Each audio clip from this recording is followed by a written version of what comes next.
इस वक्त इस बीच एक बड़ी खबर, बीजेपी हेडक्वार्टर में प्रधानमंत्री बैठक ले रहे हैं और संभवतः यह माना जा रहा है कि इस बैठक के बाद इन 3 राज्यों में जहां पर भारतीय जनता पार्टी की जीत हुई है, यहां पर पर्यवेक्षक तय हो जाएंगे कि आखिरकार इन 3 राज्यों में पर्यवेक्षक कौन होंगे। और बीजेपी हेडक्वार्टर में यह बैठक शुरू हो गई है। इस वक्त की बड़ी खबर, भारतीय जनता पार्टी के हेडक्वार्टर में प्रधानमंत्री बैठक कर रहे हैं और इस बैठक के बाद यह तय हो जाएगा कि इन 3 राज्यों में जहां पर भारतीय जनता पार्टी ने चुनाव जीता है, राजस्थान, मध्य प्रदेश और छत्तीसगढ़, कि इन तीनों राज्यों में केंद्र की तरफ से यानी भारतीय जनता पार्टी की तरफ से कौन ऑब्जर्वर जाएंगे। और उसके बाद आगे की प्रक्रिया शुरू होगी, विधायक दल की बैठक होगी, विधायक दल में नेता चुना जाएगा और सामने आएगा वो नाम कि आखिरकार राजस्थान, मध्य प्रदेश और छत्तीसगढ़ का कौन बनेगा मुख्यमंत्री।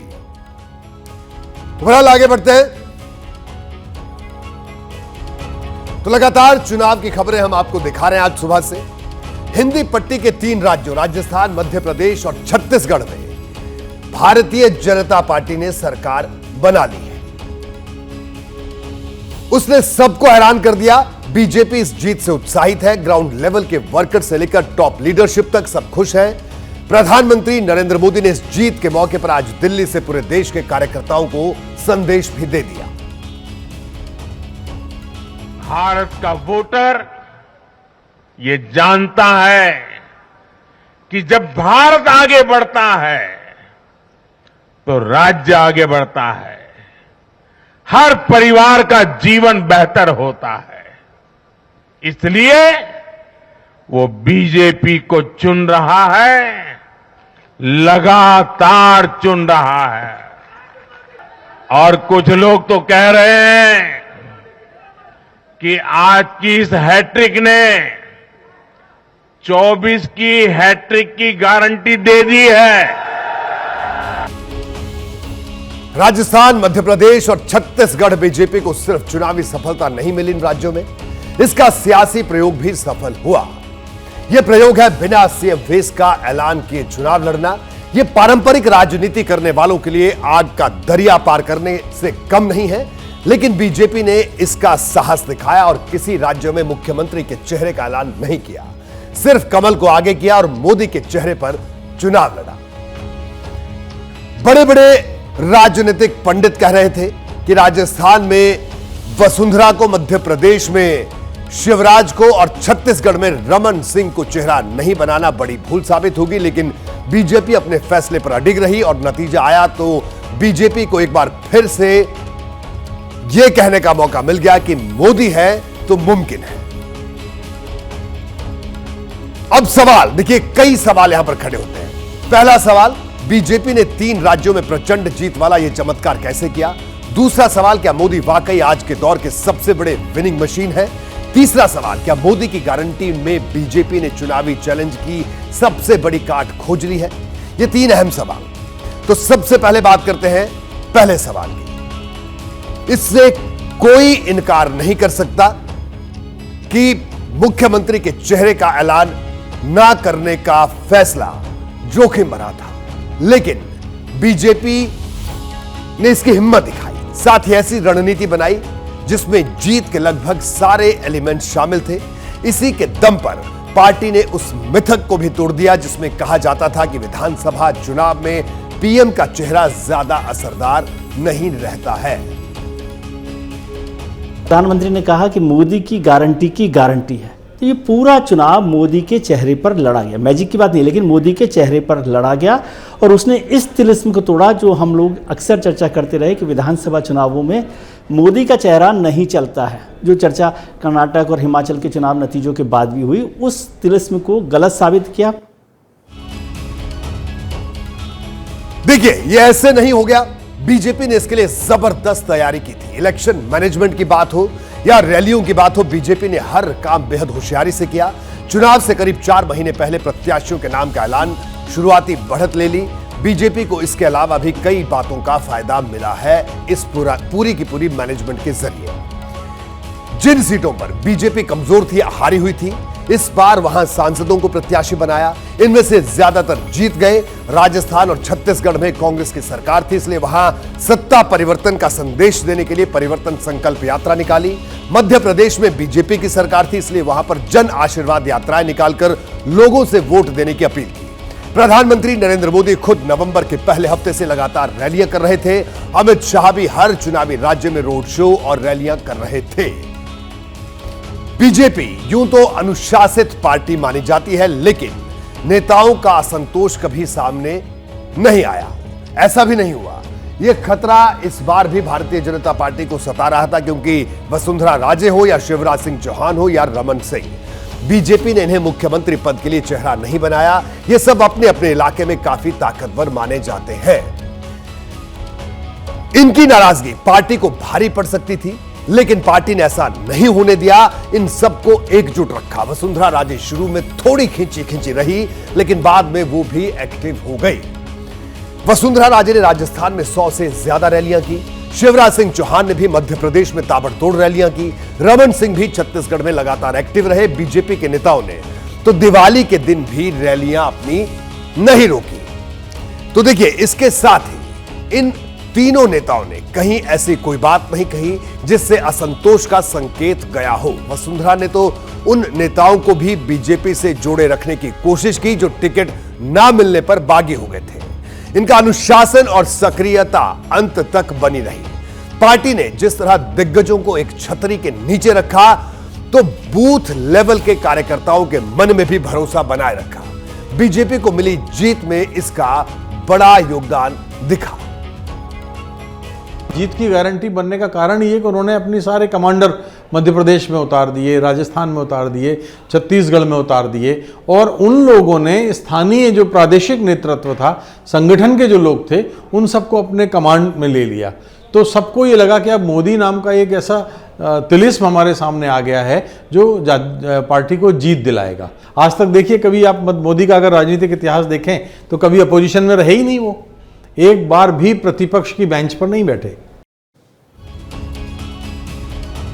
राजस्थान, मध्य प्रदेश और छत्तीसगढ़ में बीजेपी के नेताओं ने मोदी के फैसले पर भरोसा दिखाया, तो जनता ने भी मोदी के चेहरे पर मुहर लगा दी। अब पार्टी के सारे नेता जीत का क्रेडिट प्रधानमंत्री को दे रहे हैं और कह रहे हैं कि आगे भी मोदी का नाम जीत दिलवाता रहेगा। मध्य प्रदेश के मन में मोदी जी हैं और मोदी जी के मन में मध्य प्रदेश है। अमित भाई ने जो रणनीति बनाई, ये उसका परिणाम है। नड्डा जी का हमें मार्गदर्शन मिला।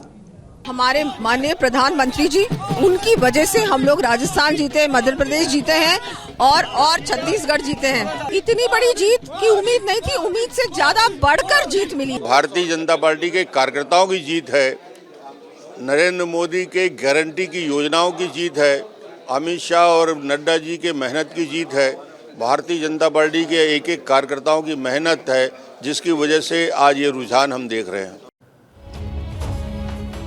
चुनाव नतीजों को लेकर आज मेरी तीनों राज्यों के बीजेपी के कई नेताओं से बात हुई। पार्टी के इनसाइडर्स के माने तो प्रधानमंत्री इस जीत को लेकर पूरी तरह से कॉन्फिडेंट थे।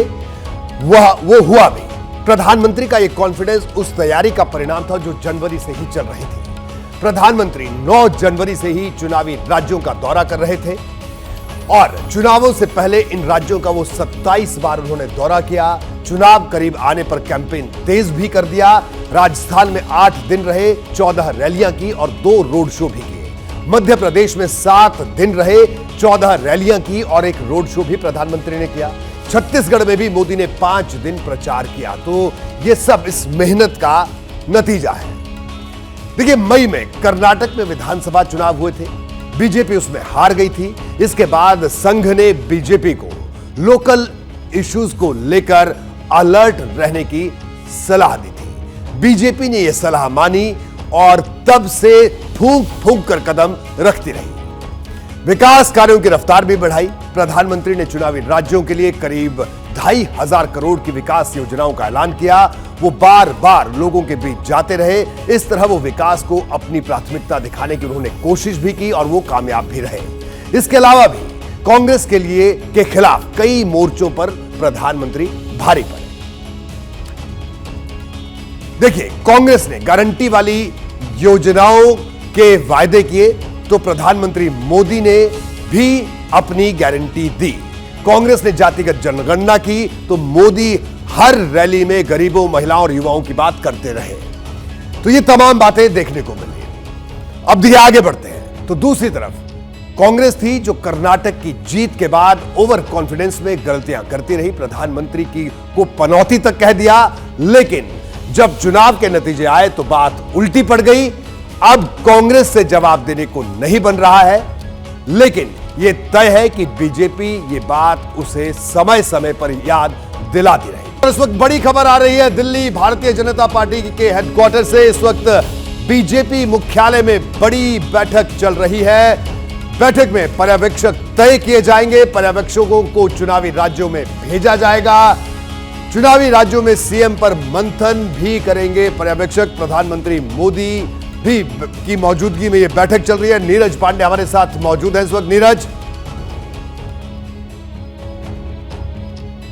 जी। नीरज। रोहित, मैं आपको बता दूं कि मैं जहां पर हूं ये दरअसल भारतीय जनता पार्टी का, जहां पर मैं खड़ा हूं रोहित, ये दरअसल भारतीय जनता पार्टी का विस्तार कार्यालय। और ये मेरे पीछे जो बिल्डिंग आप देख रहे हैं, इस बिल्डिंग में ही, इसी बिल्डिंग में प्रधानमंत्री नरेंद्र मोदी और जेपी नड्डा की अध्यक्षता में बैठक चल रही है। उसमें सभी पार्लियामेंट्री बोर्ड के सदस्य मौजूद हैं। जो सदस्य नहीं हैं इस समय पार्लियामेंट्री बोर्ड के, उनको कहा गया है कि आप जो है ऑनलाइन जुड़िए, यानी कि वीडियो कॉन्फ्रेंसिंग के जरिए उनकी राय ली जाएगी।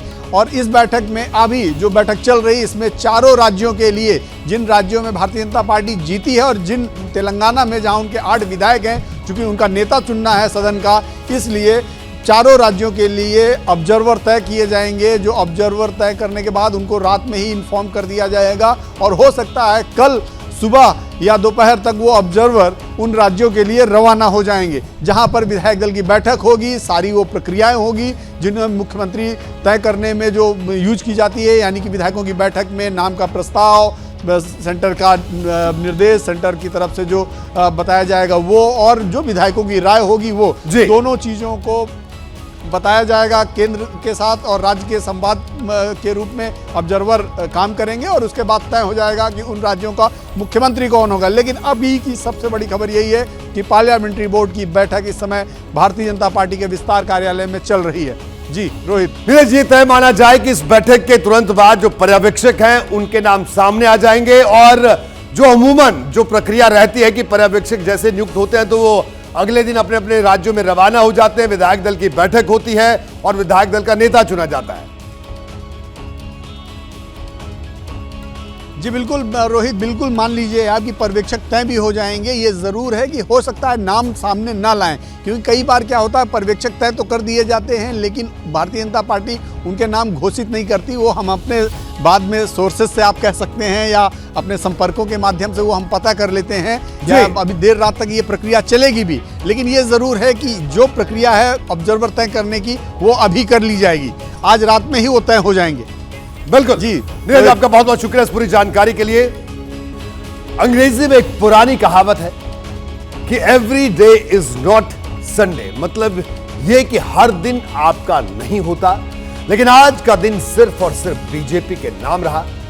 देश के 3 राज्यों में बीजेपी ने जिस तरह से बम्पर जीत हासिल की, उसने सारे सियासी पंडितों के दावों को ध्वस्त कर दिया। राजस्थान, मध्य प्रदेश और छत्तीसगढ़ के नतीजे इसलिए खास हैं कि इस बार बीजेपी ने न सिर्फ प्रधानमंत्री नरेंद्र मोदी के चेहरे पर चुनाव लड़ा था, लेकिन नतीजों ने कई दिग्गजों के राजनीतिक भविष्य पर भी सवालिया निशान खड़े कर दिए।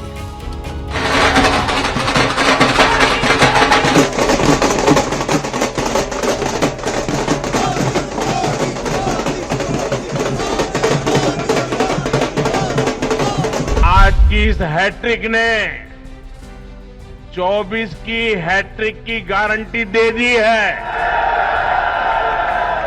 अद्भुत, अतुलनीय, अविश्वसनीय, अकल्पनीय।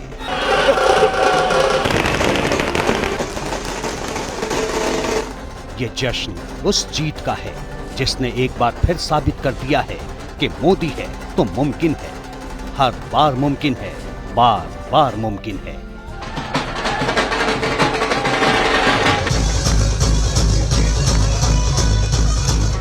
ये खुशी उस प्रण के पूरा होने की है जिसके लिए कमल रूपी पताका थामने वाले हाथ जी तोड़ मेहनत कर रहे थे।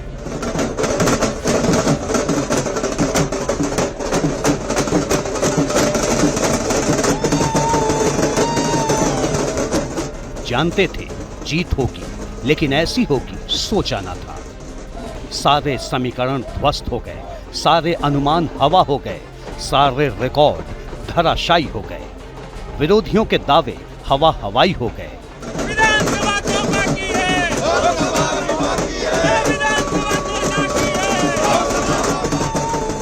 जयपुर से लेकर रायपुर और भोपाल तक 2028 तक की गद्दी पर कमल का ठप्पा और पक्का हो गया है। ये चुनाव नतीजे कांग्रेस और उसके घमंडिया गठबंधन के लिए भी बहुत बड़ा सबक है। सबक ये है कि सिर्फ कुछ परिवारवादियों के मंच पर एक साथ आ जाने से फोटो कितनी अच्छी निकल जाए, देश का भरोसा नहीं जीता जाता। प्रधानमंत्री नरेंद्र मोदी, वो चेहरा जिसके आगे विरोधियों की राजनीति का हर चेहरा चुनावी शिकस्त के बाद मायूसी का दौर लिए हुए है, जिस चेहरे के आगे कई दिग्गजों की सियासत के वजूद पर संकट आ चुका है, जिनमें पहला नाम है असदुद्दीन ओवैसी।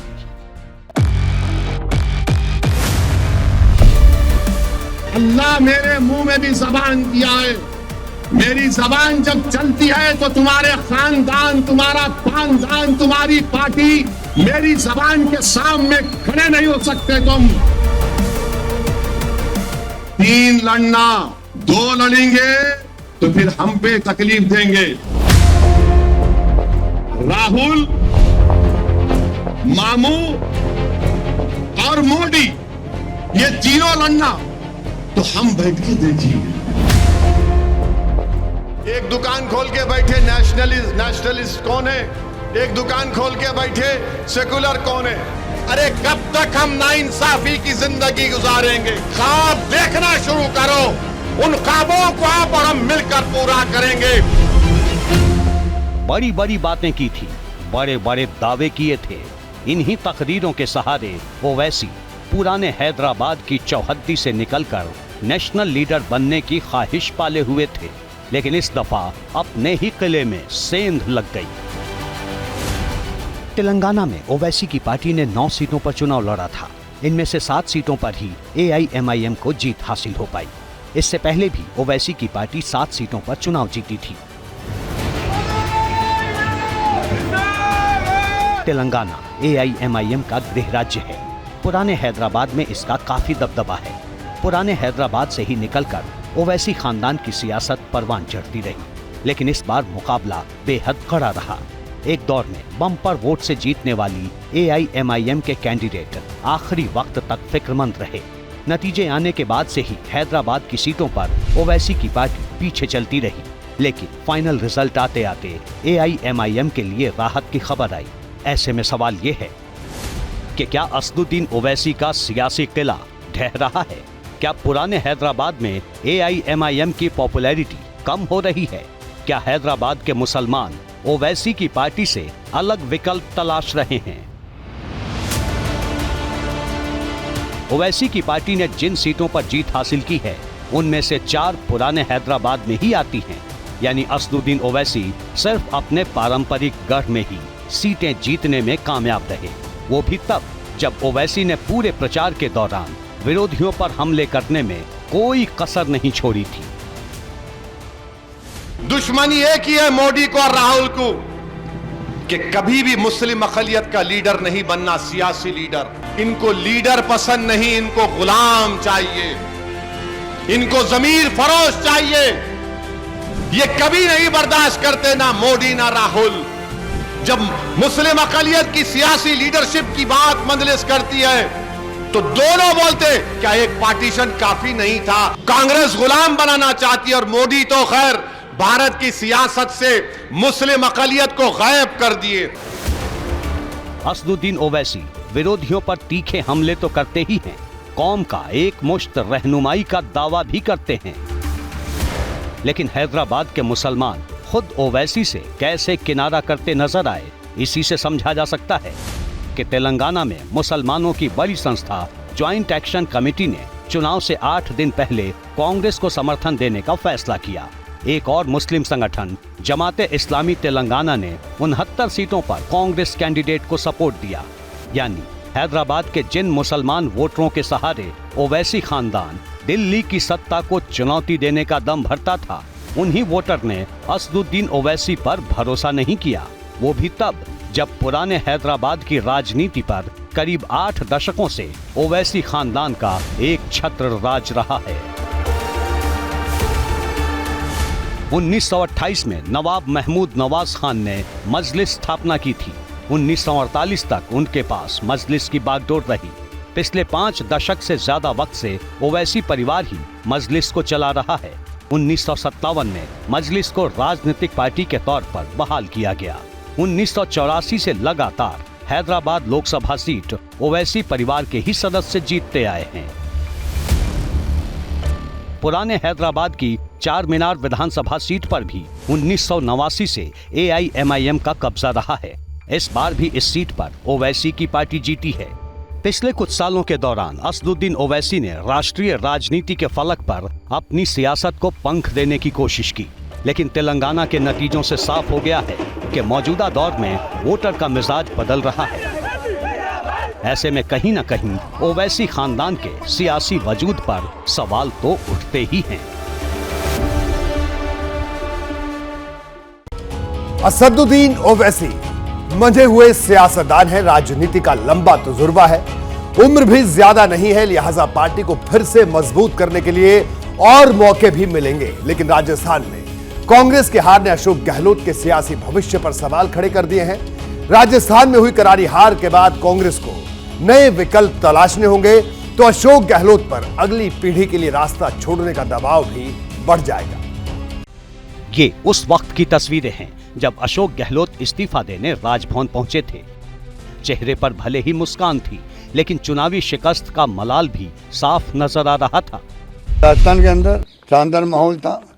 कल रात तक उम्मीद थी सरकार हमारी बनेगी, तब भी मैंने कहा परसों नहीं बनेगी तो हम विद ह्यूमिलिटी स्वीकार करेंगे मैंडेट। खड़गे साहब ने आज भी कहा है कि जो हुआ तो हुआ है, सबके सामने हम इसको भी देखेंगे क्या कर रहे होंगे।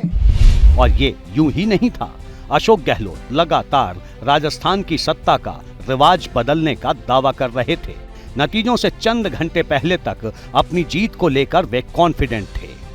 तमाम कैंडिडेट से बातचीत करी, बहुत उत्साह उन लोगों में, सब लोग पहुंच जाएंगे चुनाव जीतते ही। और चुनाव जीत रही है कांग्रेस, भारी बहुमत से स्पष्ट बहुमत मिलेगा। अशोक गहलोत को अपनी गारंटियों पर भरोसा था। पूरे चुनाव के दौरान अपनी गारंटियों को जनता तक पहुंचाने की कोशिश भी की, लेकिन सारे दावे और वादे काम नहीं आए। राजनीति के जानकार भी जानते थे कि राजस्थान में अगर कांग्रेस जीतती तो इसका श्रेय अशोक गहलोत को जाता। गहलोत की सीएम की कुर्सी बरकरार ही नहीं बल्कि निष्कंटक भी रहती। लेकिन नतीजों ने राजस्थान में कांग्रेस की ही नहीं बल्कि गहलोत के राजनीतिक भविष्य पर भी सवाल खड़े कर दिए हैं। मसलन गहलोत की उम्र करीब 72 साल है। 5 साल बाद गहलोत 77 साल के हो जाएंगे। ऐसे में सियासी तौर पर एक्टिव रहना बड़ी चुनौती हो सकती है। अशोक गहलोत करीब 4 दशक से राजनीति में हैं।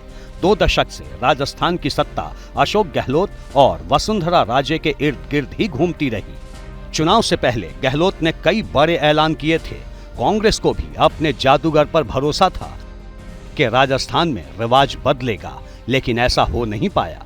जाहिर है राजस्थान में कांग्रेस को नए विकल्प तलाशने होंगे। इसके साथ ही अशोक गहलोत पर नई पीढ़ी के लिए रास्ता छोड़ने का दबाव भी बढ़ जाएगा। राजस्थान में कांग्रेस के हार से जहां अशोक गहलोत को बड़ा झटका लगा है, तो मध्य प्रदेश में बीजेपी को मिले बंपर जनादेश ने कमलनाथ की भावी राजनीति पर भी प्रश्न चिन्ह लगा दिया है। 43 सालों से देश की सियासत में शिखर पर रहे कमलनाथ के लिए नतीजे किसी बड़ी शिकस्त से कम नहीं है। मध्य प्रदेश में हुई करारी हार को कमलनाथ की राजनीति का सूर्यास्त माना जा रहा है। प्रजातंत्र के इस मुकाबले में हम मध्य प्रदेश के मतदाताओं का फैसला स्वीकार करते हैं। आज विरोधी दल के नाते और आगे भी जो हमारा कर्तव्य है, हम उस कर्तव्य पर डटे रहेंगे। मध्य प्रदेश में करारी हार के बाद कमलनाथ सामने आए तो वही बोले जो इस तरह के हालात में ज्यादातर नेता कहते हैं। 2018 में 1.5 दशक बाद बीजेपी को सत्ता से बेदखल करने वाले कमलनाथ को यकीन था कि इस बार भी 5 साल पहले की तरह के नतीजे होंगे, लेकिन ठीक इसके उलट हुआ।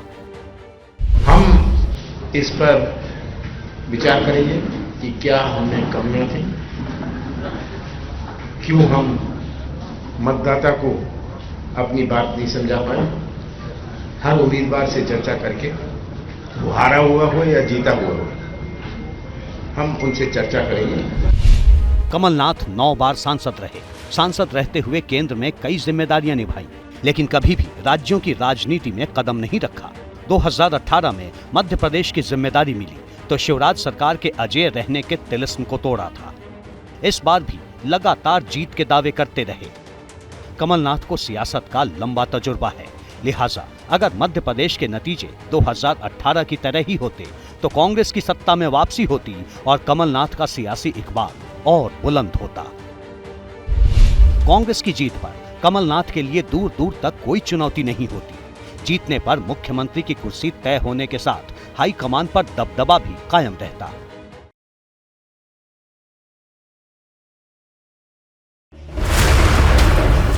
लेकिन मध्य प्रदेश में कांग्रेस की करारी हार कमलनाथ के लिए बड़ा झटका है, क्योंकि 77 साल के कमलनाथ के लिए एमपी की सत्ता पर बैठने का ये आखिरी वक्त था। इसलिए कमलनाथ के गढ़ छिंदवाड़ा ही नहीं बल्कि पूरे महाकौशल में कांग्रेस कार्यकर्ताओं ने कमलनाथ के नाम पर वोट मांगे। कांग्रेस की सरकार आएगी, हम 1500 रुपए हम देंगे महिलाओं को और गैस सिलेंडर 500 रुपए में देंगे। प्रचार के दौरान अभी नहीं तो कभी नहीं का नारा भी खूब चला। इतना ही नहीं, सोशल मीडिया में कांग्रेस कार्यकर्ताओं ने कमलनाथ की सम्मानजनक राजनीतिक विदाई का इशारा भी दिया था। लेकिन बीजेपी की रणनीति के आगे सारे समीकरण ध्वस्त हो गए। कमलनाथ के लिए एमपी की सत्ता 5 साल और दूर हो गई। लेकिन यहाँ सवाल है कि क्या 5 साल बाद भी कमलनाथ के लिए मौका है? कमलनाथ की उम्र करीब 77 साल है। अगले चुनाव तक वो 82 के हो जाएंगे। ऐसे में राजनीति में लगातार दावेदारी मुश्किल हो सकती है। जाहिर है, राजस्थान की तरह ही मध्य प्रदेश में भी कांग्रेस को नए विकल्प तलाशने होंगे। इसीलिए एमपी में मिली करारी हार को कमलनाथ के राजनीतिक करियर के खत्म होने की शुरुआत माना जा रहा है। तो आपने देखा कि किस तरह से 3 राज्यों के चुनावी नतीजों की बात करें या चारों राज्यों के चुनावी नतीजों की बात करें, भारतीय जनता पार्टी के लिए किस तरह से बहुत बड़ी जीत है, तो दूसरी तरफ विपक्ष के कई दिग्गजों के लिए ये चुनाव एक तरह से आफत लेके आए हैं ये नतीजे। तो बहरहाल आज भारत की बात में इतना ही।